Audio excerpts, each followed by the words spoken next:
thanks for tuning into the Terrifying Texas podcast. I'm your host, Lexi. And I'm Frankie. Today, we are talking about an absolute doozy of a case. What do we got? We are talking about missing Nicholas Barclay from San Antonio. But first, let's introduce Nicholas. Nicholas was born on December 31st, 1980 to Beverly Dollarhide, and I couldn't really find any information on his father.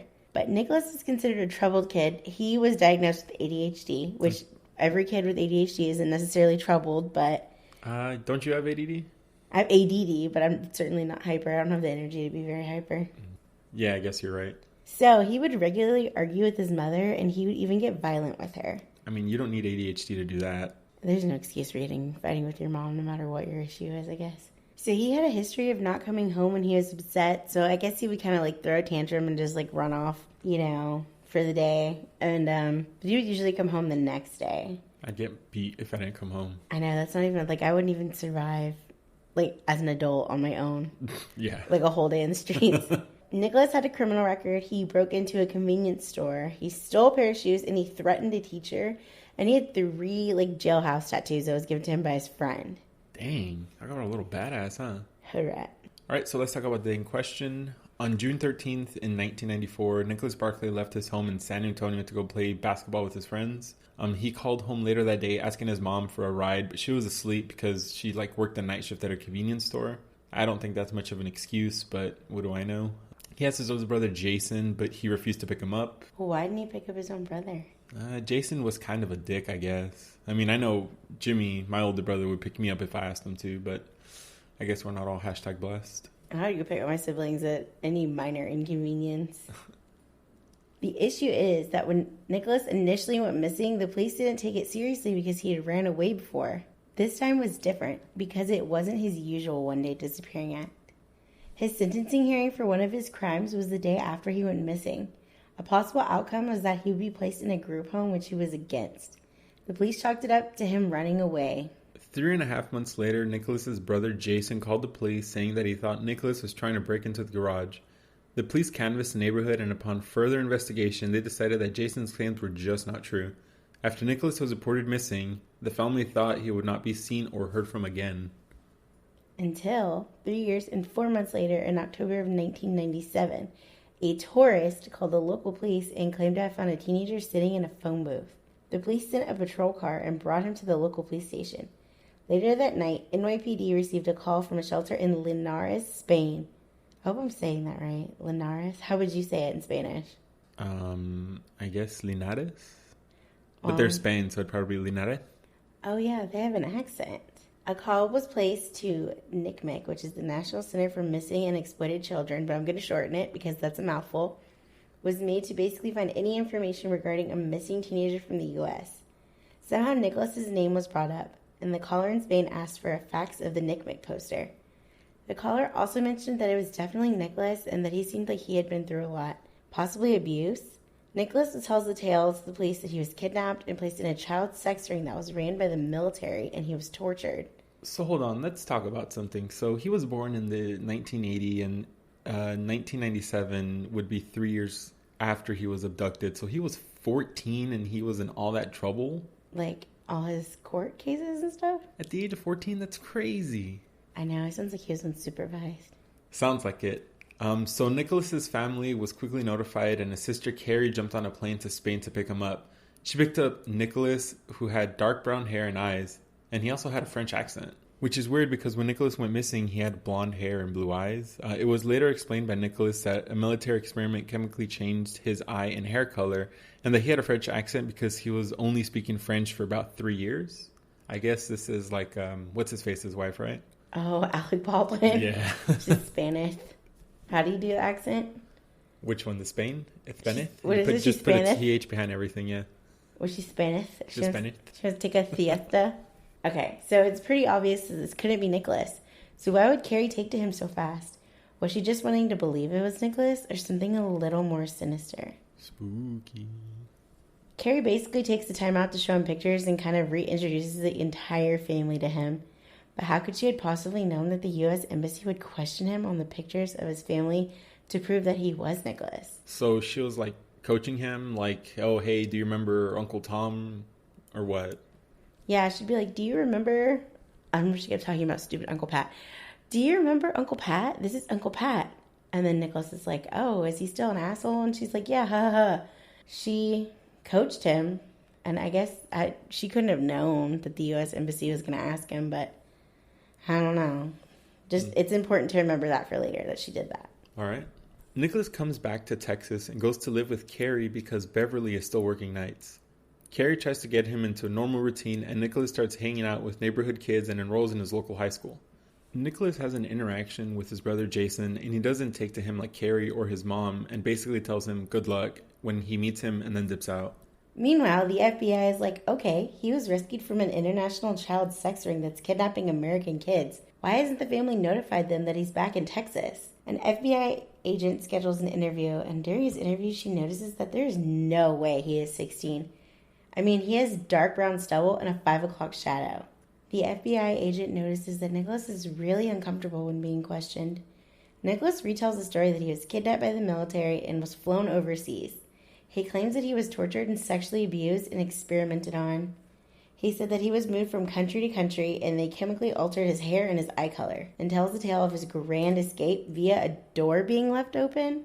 The FBI agent says they are going to start an investigation. So the FBI takes Nicholas to Texas Children's Hospital in Houston for an interview with a forensic psychologist. The doctor notices that something isn't right with the story of the abuse and that he isn't reacting to the trauma he is retelling. The doctor notices he can't speak without an accent, which tells him that he did not grow up in an English-speaking home. The doctor concludes that this is no way Nicholas Barclay and relays that to the FBI.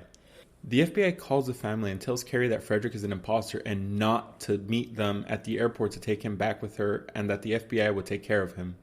The FBI agent and Nicholas arrive back in San Antonio, and who is there to pick him up from the airport? That's right, his shifty sister Carrie. I mean, the FBI said stay away, so why would she go and try to pick him up? The FBI agent is absolutely bamboozled by this and calls her superior to figure out what to do. He says, just let Carrie take him home. Wow. Meanwhile, the FBI agent is determined to figure out who this man is. Needing proof that it isn't Nicholas, she needs to get a DNA sample to match, and Beverly, Nicholas's mother, basically says, this is my son. I don't have to provide blood samples for DNA. And then she laid down on the floor and said, no, you can't pick me up, and you can't make me. Beverly later claims that she was on some kind of drug and was afraid it would get picked up on the blood test. Did we mention that Miss Beverly is addicted to heroin and methadone along with his big brother Jason?